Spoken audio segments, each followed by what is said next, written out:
Hey, nerdy sports fan here, and this is the Bills versus Cowboys postgame. And hey, let's go Buffalo! That's right, Bills Mafia representing down in Dallas and whooped up on the Cowboys. Um, Big fan of being the reason that somebody loses their job. So, happy trails, Jason Garrett. It's been terrible watching you clap on the sideline for what, like 10 years now? Come on. Guy should have lost his job a few seasons ago. I'm glad my team could usher him into an early retirement. But anyways, in this game, we watched the coming of age of Josh Allen. What I've been waiting to see from him all season is just the decision making. And we saw him hurry to the line. We saw him change plays at the line. We saw him use RPO and, check into that. So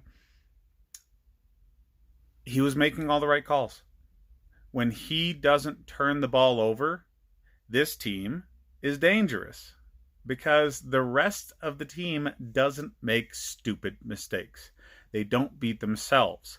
They have a very, very good defense, and you can lean on that. Third best defense in the league.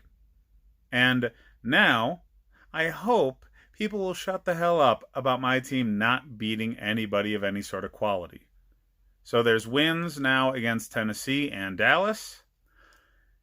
9-3. 9-3. If they weren't in the same division as the Patriots, they'd be a lock for a playoff spot right now. But they're just number one in the wild card, and I'll take that. I will take that because Josh Allen is looking far better now than he did at the beginning of the season or even last year. They use him really interestingly. The reason they're number one in touchdown red zone percentage is because of Josh Allen and the way they use his legs. Very similar to what they're doing with Lamar Jackson in Baltimore, but, Lamar Jackson is crazy fast. So, are they both athletically gifted? Yes. But Josh Allen's more the big body guy that can move, like Cam Newton.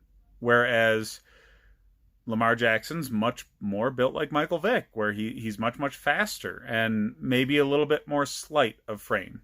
But enough about that comparison. This game was fantastic to watch. You have Devin Singletary, John Brown, Cole Beasley, Dawson Knox, all making significant contributions for the Bills. And in spite of Amari Cooper really having himself a game and doing almost whatever he wanted to in the secondary, it didn't hurt them because they contained Ezekiel Elliott. He did not take over the game like he's very capable of doing. They made Dak win. They had to do some interesting play calling and maneuvering pre-snap in order to get Amari Cooper open, but Dallas did a pretty good job of getting Amari Cooper off of Tre'Davious White, which was really the only way he was going to get open frequently. They did that, though. He had his opportunities. Just the Bills came up tough at the right times. They had timely plays from Ed Oliver, who's showing up late in the year like he wasn't the beginning of the year. He had a strip that Trent Murphy recovered. I mean, that guy's been a ghost until late in the season here, too. So, people are contributing late in the season, unlike they were at the beginning of the season. That's the big difference for the Bills right now. They're really leaning on their defense hard against some bad teams at the beginning of the season. Now against the Cowboys, that offense put on a show. All right, Cole Beasley got his revenge touchdown early in the game. John Brown threw for a touchdown on a really well-designed play from Brian Dable. And they just never looked back after that point. They took control of the game. They took control of the tempo. They kept on racking up points. And they kept on turning over Dak Prescott and the Cowboys. There's nothing about the Cowboys game against the Bills that adds up to a win in any sane circumstance. They turned the ball over. They couldn't run the ball. Their defense gave up points. Just everything about it was bad. Jason Garrett, sorry, but happy retirement. Um, let's see if Jerry Jones stands by what he was saying last week and what we've been hearing in the media, that the passing game coordinator and defensive backs coach is a weird title, but there's a gentleman of that title on the team that's likely to step in as the interim head coach if and when they fire Jason Garrett. So that's going to be interesting to watch. Yeah, I don't know. Linehan's great, and he's been a head coach, but I think he's comfortable with where he's at in a defensive coordinator's role.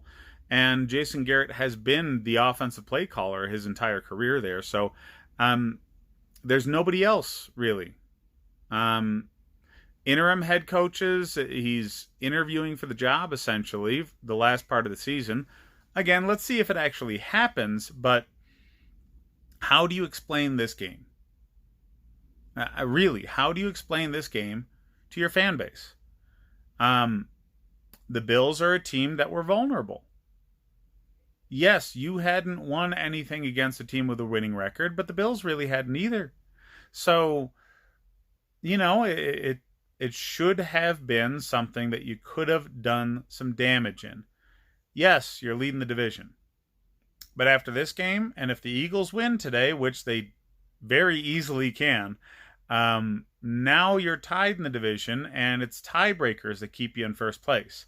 I really just see this slipping away from Dallas. I see the Eagles taking over in this division. And with the strength in the NFC North, I don't see the Cowboys making the wild card. So, yeah, Jason Garrett's getting canned so hard. So hard. So Stephen A. Smith is going to be really happy with the outcome of this game. I know I am. I'm going to be singing the shout song all throughout Thanksgiving dinner. So, happy Turkey Day, fellas. Enjoy the next game. I'll be watching the Saints lump up on the Falcons a little later, and maybe a post-game of that as well, coming soon.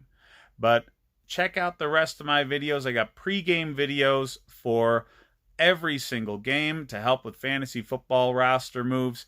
And yeah, I'll be doing some more post-game videos this weekend as well. Like and subscribe if you enjoy the content. We'll see you next video, guys.